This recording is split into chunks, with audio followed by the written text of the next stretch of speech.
Welcome to this talk on advanced async and possibly how you can improve your egg boiling. In this talk, we're going to go over what happens when the compiler compiles a C# application that makes use of the async and await keywords. We're doing so because we want to have an understanding of why certain problems such as deadlocking or swallowed exceptions might occur. I'm Philip Ekberg, and I'm a C# MVP that recently moved to Sydney in Australia to work as a senior developer for Redify. If you have any questions regarding C# or asynchronous programming, or possibly how to assemble IKEA furniture, you can simply ping me on Twitter or send me an email. I'd be happy to answer any questions that I might know the answer of. About a year ago, I self-published a book called C# Smorgasbord. C# Smorgasbord covers a vast variety of different technologies, patterns, and practices using C#. And there's actually a chapter in the book that covers the basics of asynchronous programming in .NET. So if you're a beginner to asynchronous programming, I'd really advise you to take a look at that chapter. Throughout this talk, I'm going to expect you to have this basic understanding of the async and await keywords. So in front of us, we have the egg boiler class, which we're going to use throughout this talk. This class has two methods. First of all, it has a method that simply returns a task that runs something. And then we have the asynchronous version here, which simply awaits for the task to complete and then returns the constant value of 10. We're going to jump back and take a look at what happens when the compiler actually compiles this class and what the generated code for this asynchronous method will look like. So now let's start and talk about what happens behind the scenes. So this is a bit more simple method signature. This is not returning the constant value of 10, but in fact we're just awaiting the boil eggs method. Let's forget the method body for a second and just talk about the async keyword. When we introduce the async keyword on our method signature, what happens is that it's going to generate a state machine for us. And inside the state machine, we're going to find the method body of our method. So what really happens is that it moves the entire method body inside a generated structure. So when this is compiled, there's a struct generated that implements the interface iAsync state machine. And the iAsync state machine has two methods where one of them is more interesting to us than the other. In this case, we're going to take a look at the MoveNext method, which is what handles the state machine and handles the state and make sure that everything is run accordingly inside the method. When the await keyword is used, that will actually trigger a callback to the MoveNext method, which we're going to see here in just a bit. So here's the complete signature for this struct for boil eggs async method. As you can see, it implements the interface iAsync state machine. At the bottom, we have the two methods that it actually implements. At the top here, though, we have a couple of fields that are quite interesting. For instance, we have a reference to the egg boiler, which is the class that boil eggs async lives in. And then we have the amount of eggs as a field on this struct as well. So what happens is that the method is actually rewritten and will look like something like this instead. It uses the struct called boil eggs async d-5 __5, sorry, and it sets the reference to the class egg boiler. It sets the amounts of eggs. It introduces the async task method builder and creates an instance of that. This builder is what is keeping track of the state machine and actually initializes and starts the state machine. And the return statement at the bottom here indicates that the method is actually going to return the task that runs the state machine. And this is quite interesting. So if you've ever seen methods that are async and void, and by simply replacing void with task still makes the method valid, that's because behind the scenes, when there's a return value of task on an asynchronous method, what's going to happen is that it's going to return the state machine that is currently executing. And the start method on the builder, which we can see right above the return statement, is simply initializing and starting the state machine and passing the reference to the state machine that we are starting. So let's talk about what happens inside the state machine. More specifically, let's take a look at the MoveNext method. The first thing that we are going to see in the MoveNext method, which is interesting to us, is that we're actually starting the method or invoking the method boilEggs, and as boilEggs returns a task, we can request the awaiter for this method. And then we can simply check if the awaiter is already completed. If the awaiter is already completed, that means that there's a return value for us that we could possibly get, which is done at the label 7a, and then it simply sets the result on the task, which we're going to come back to just in a second. However, if the awaiter is not completed, that means that these two lines here are executed instead. So we're going to use the async task method builder again, which is used to sort of schedule a callback to MoveNext. So it invokes a method called await unsafe uncompleted and references the awaiter that we got from the boilEggs task, and it referenced the state machine itself, and then it simply returns from the state machine. So the first thing schedules on execution of MoveNext whenever the task that we are waiting for is completed.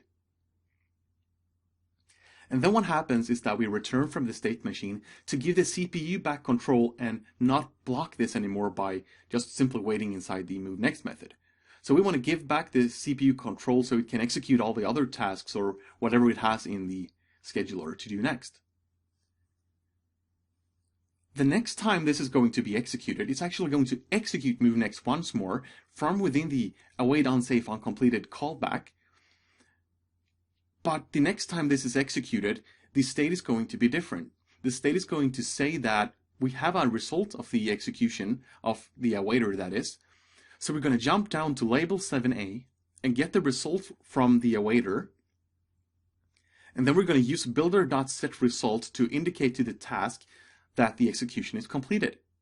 And if there's a result to set on the task, we're going to do so by calling builder.setResult as well. So here we can see the complete implementation of MoveNext for our boilEggs async method. We have the switch statement, which is sort of like the jump table. You can see the different case types here. So the first case is maybe invalid. The second one is if the state is 0, then we've completed our awaiter. And the default case is what's going to be run the first time. So it's going to get the awaiter from the boilEggs task. It's going to check if that's completed. As it's not, in this case, it's going to trigger a call back to MoveNext and then simply return from the state machine and wait for the next call to MoveNext. And the next time MoveNext is invoked from within the scheduler, what happens is that it's going to come into the switch statement and see that the case is 0, or rather the state is 0, so it's going to break from the switch statement. And then what it's going to do is that it's going to get the result from the awaiter. It's going to set the result on the builder, which indicates to the task that it's completed. In our case, though, we didn't have a return value, which makes it quite simple for the compiler to use the async task method builder, which we saw in the first slide of the code, of what is generated. And inside the async task method builder, we have the setResult method, which will simply call builder.setResult, which in its turn is going to set the result on the task and tell the task that it's completed. And this is invoked from within the state machine, as we saw on the previous slide, by doing builder.setResult. So this is what we already saw in the previous slide, and this is quite simple, because in this case we don't really have a return value. But what happens if we do have a return value? In the first example, we talked about returning the constant value of 10 from our method after the awaiter is completed. And I talked about when we introduce the async keyword, it actually moves the entire body into the state machine.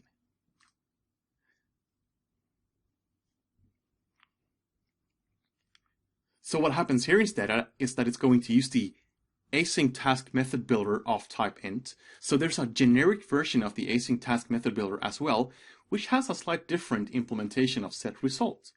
So in this case here, setResult is going to expect a parameter passed to it, which is the same, which has the same type as the async task method builder generate parameter.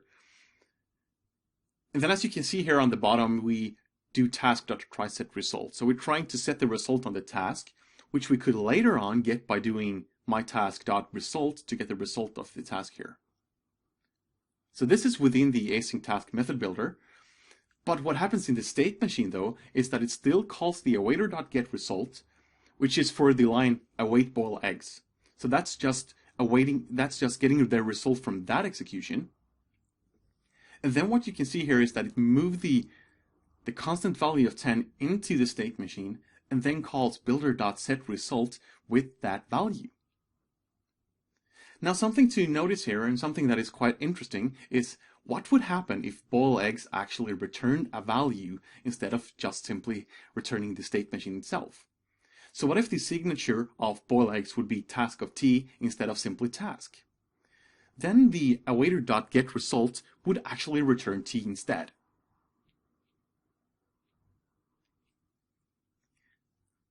So let's actually take a look at that.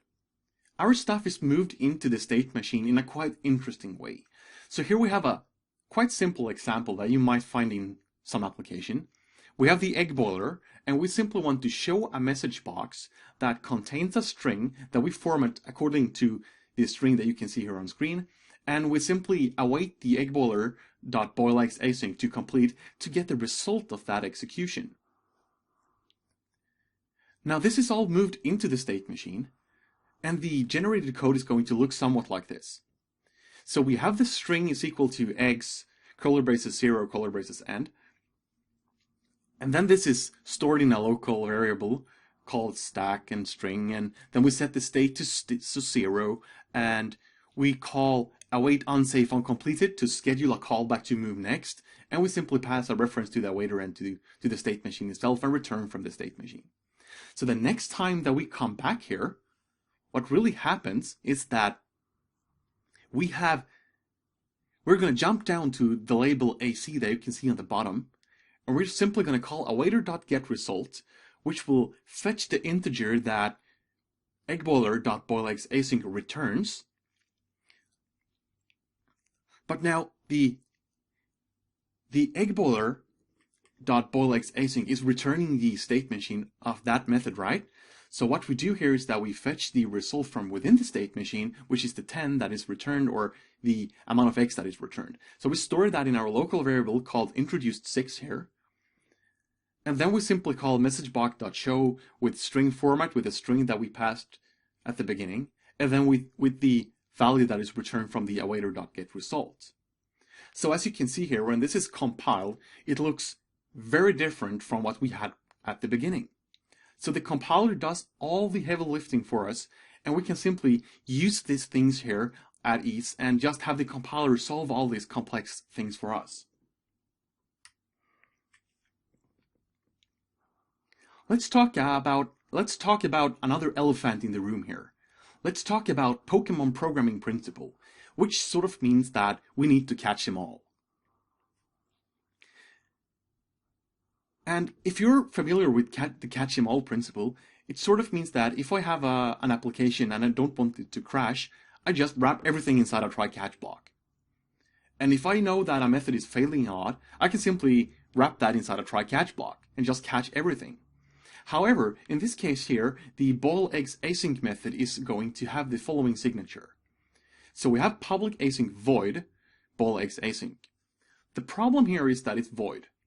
So what happens is that there's no way for the internal state machine of boileggs async to set an exception on the task that is currently running the state machine. But instead it's just going to throw this on the caller, and there's no way for us to actually catch this exception. So don't do this. Instead, there's a simple way for us to fix this. What we really want to do is have a way for us to track the running task which we are awaiting for. So when we do the await keyword, what is actually happening is that it returns the task to the state machine. So we can simply change the method signature to use task instead of void to keep track of the state machine that is currently running. And internally, what is going to happen is that it's going to set the exception on the task instead of actually returning that and throwing it on the caller. So we need a way to handle our exceptions. It's good to know that exceptions are swallowed inside the task if we don't await for the tasks or verify that the tasks are actually executed accordingly. And there's no way for us to actually catch exceptions when we use async void, which might be a huge problem. So in this case here, we actually changed the boileggs async signature to use the task instead of void in the method signature. However, it still doesn't really throw this here on the caller, but instead this exception is actually set on the task itself. So this try catch block is really unnecessary because the exception is never going to travel back here. It's going to be swallowed in the internal task, which is the state machine. There's a very simple fix for this. So what we can do here is that we can simply await the task to complete. And then what happens is that this is going to be executed within the state machine. It's going to create a state machine for this as well. And we're simply going to wait for the result here. And as the task is going to have a false state and have an exception inside it, that exception is going to be thrown back here so we can catch it here.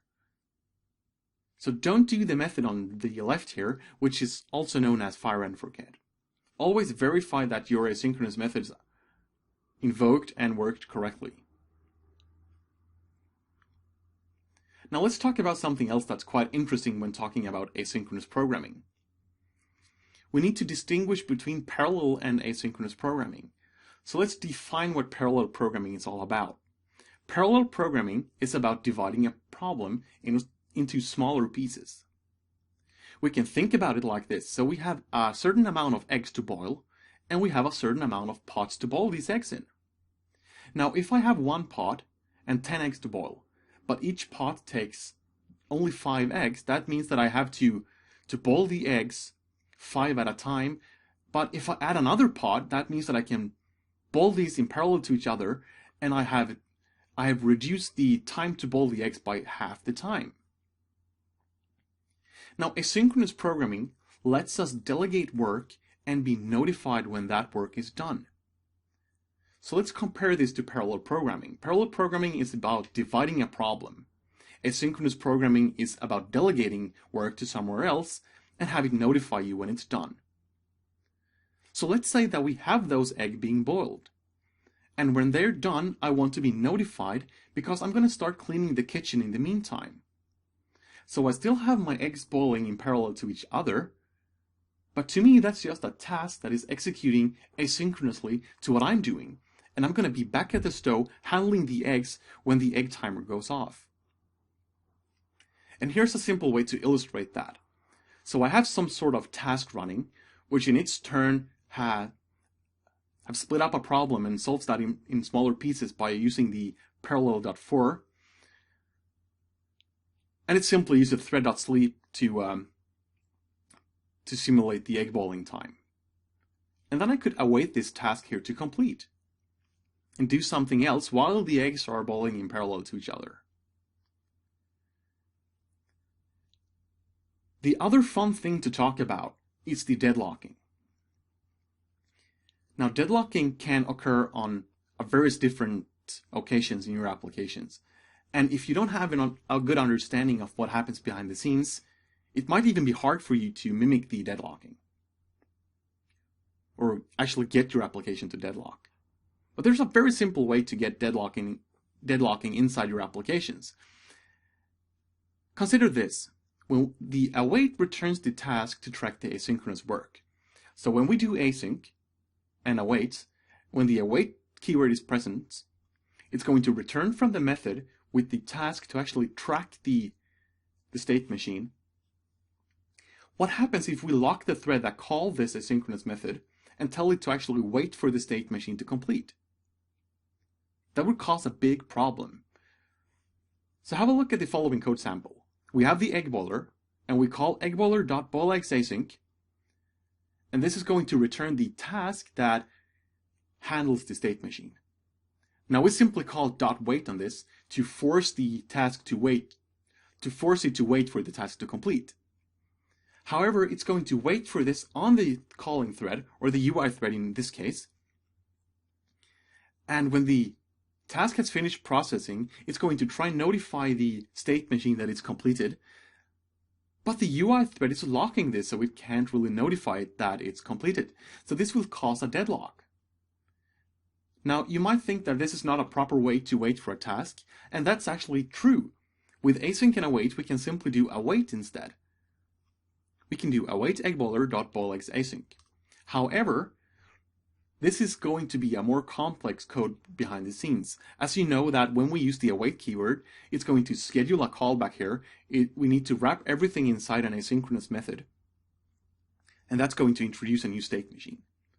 So of course, the generated code is going to be different, but it's not going to give us any deadlocks. Now, I want to show you the difference between working with asynchronous programming in Visual Studio 2012 and in 2013. And I want to show you the improvements that are made in Visual Studio 2013 to the debugging experience. So let's jump into Visual Studio 2012 first. And here I have a basic WPF application that simply has two buttons. The first button here is telling us to boil 10 eggs. The second button here is doing something else. So let's head over to the click handler here. As you can see, this is marked as async void. That's because this is an event handler, so that's okay in this case. And I'm simply awaiting a method down here called boileggsAsync. Let's step into boileggsAsync and see what happens inside this. First, it actually awaits the method boil eggs. And then it awaits a task delay. If we debug this application and click boil 10 eggs, you're going to see that there's a lot of code down here.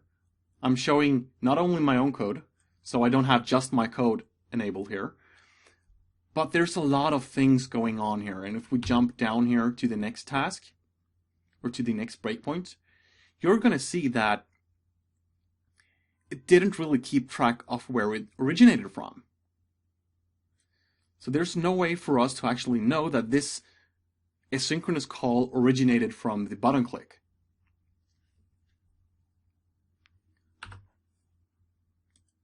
Let's close this again here. So let's head over to Visual Studio 2013. We have the same application.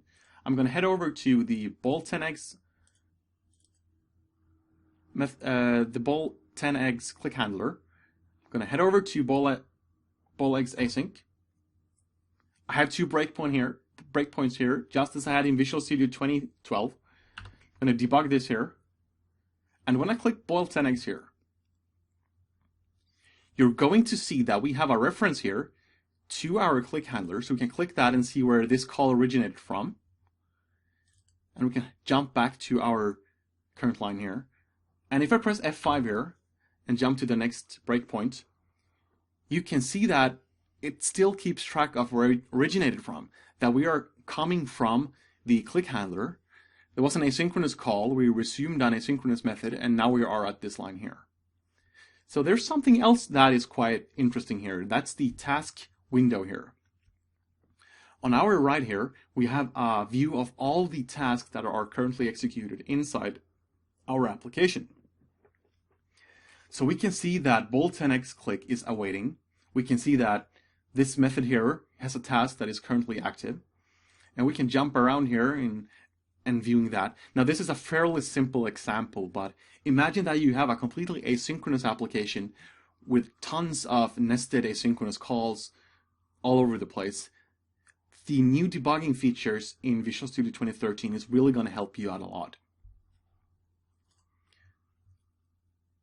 So let's take a look at the something else click event handler here. So it simply calls a new egg boiler and calls the method throw. And this simply returns a task and throws the exception.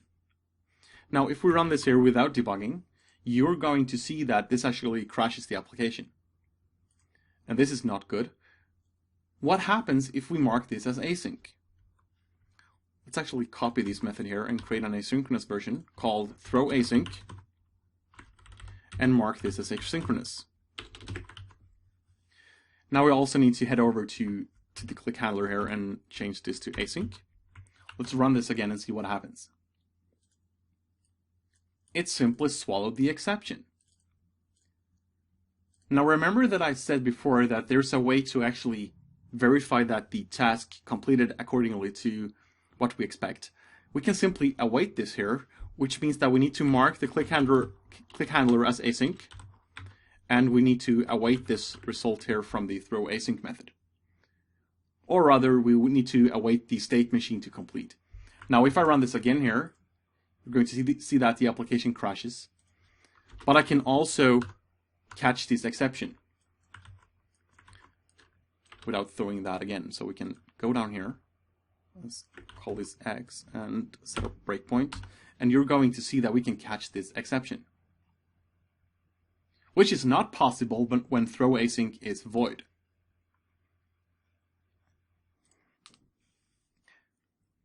So let's take a look at what this actually looks like when we decompile this using Reflector. So I've opened Reflector here, and I have my egg boiler class. And as you can see here, we have the throw method, and we have the throwAsync method. So let me just change back to .NET 4.5, and when we take a look at throwAsync, you're going to see that the method signature tells us that this method is actually asynchronous.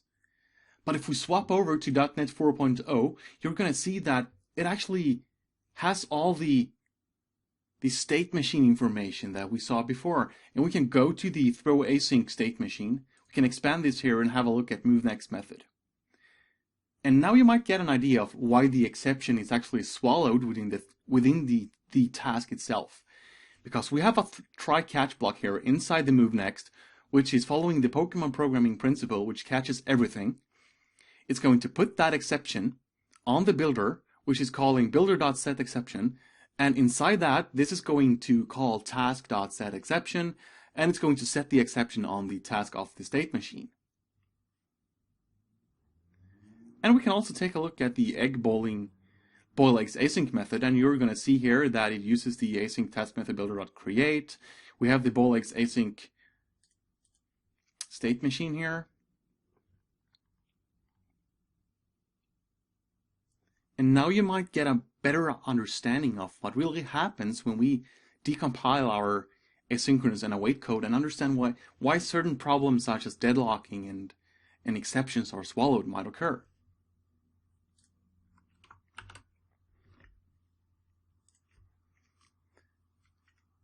So there's a couple of more things that I recommend you to take a look at. First, I'd recommend you to take a look at the reactive extensions, or also called RX. And this description here is actually taken from their website. So RX is a library to compose asynchronous and event-based programs using observable collections and link-style query operators. From the examples that I've seen, and from what other friends of mine have told me about RX, it seems really good, and I'd really recommend you to take a look at it. The second thing that I'd like to notify you about is the immutable collections that are quite new. They're created by the BCL team at Microsoft, and they're available on NuGet. The good thing about immutable collections are that if you get a collections inside your asynchronous or parallel method, you can expect that the collection is never going to change within the scope of your computation.